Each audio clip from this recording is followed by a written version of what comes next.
Yeah, I think it's a great tool. It would be a good tool for any like youth symphony or undergrad music program that wants to tackle like this such heavy rep as Mahler 5, Tchaik 5. I don't know the other pieces that are included in the set, but it feels like a really good addition to the tools that we have to work together in sectionals with with students, and a great thing about it besides this possible setting is that it could be applied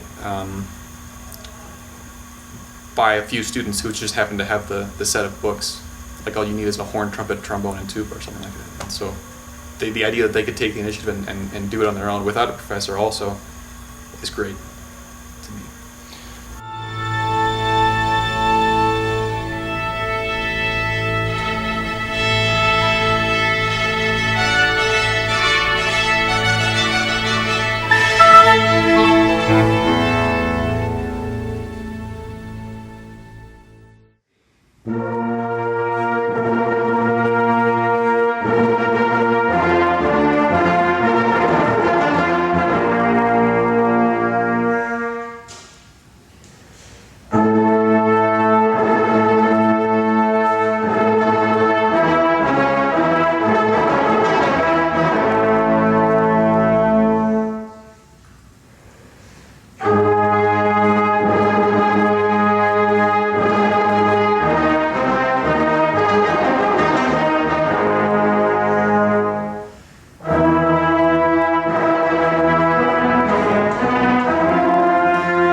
Well, I mean, it gives us a chance to unify articulations, dynamics, balance, I guess,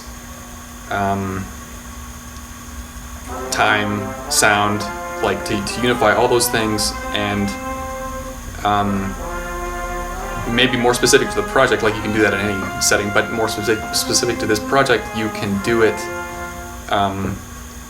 working on the piece, but without like it's a type of, it's like having an etude specific to a piece of like solo literature or something like that, right? So you're working on the piece without actually playing the specific notes, and that kind of tool, like the more of those things we have, the better.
I think any kind of youth symphony, anything below graduate level maybe, but any youth symphony that is, whether it's part of a conservatory, private conservatory program, or a conservatory that's attached to a major symphony orchestra, could use it for sure as well.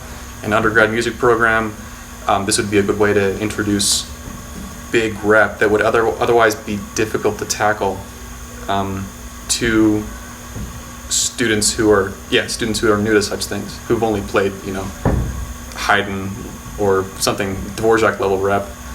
This is a way to gain access to something else. And like, as somebody who's taught sectionals and wished that I had something written out like this, I mean, it's like you did all the work for us, or you did a lot of the prep work for us, rather, right?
Makes the most sense as something attached. Well, I guess it wouldn't have to be attached to an orchestra program, and maybe that's another strength, that it could be that you don't actually have to even have a full section. But I guess to do it, you do need to have like a friend that plays French horn, at least, or a friend that plays trombone, or like you need two different instruments. But that's a unique thing that is interesting about it as well, that it doesn't require the full brass section, but it's not just two trumpets. Like, you are mixing the sounds of the brass a little bit. So learning how to mix conical and cylindrical and stuff like that is another interesting part of it.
I think, like I said before, that it's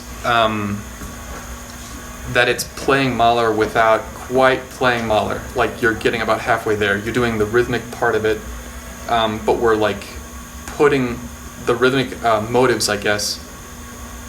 We're playing those with easier notes, like major scales or major arpeggios, and so that we're just isolating the rhythmic aspect and asking us to read, of course, in all tonalities and stuff like that. But that it isolates one part, and we can think a little bit more clearly about just the rhythm is, I think, what makes it a good teaching tool and experience, I suppose.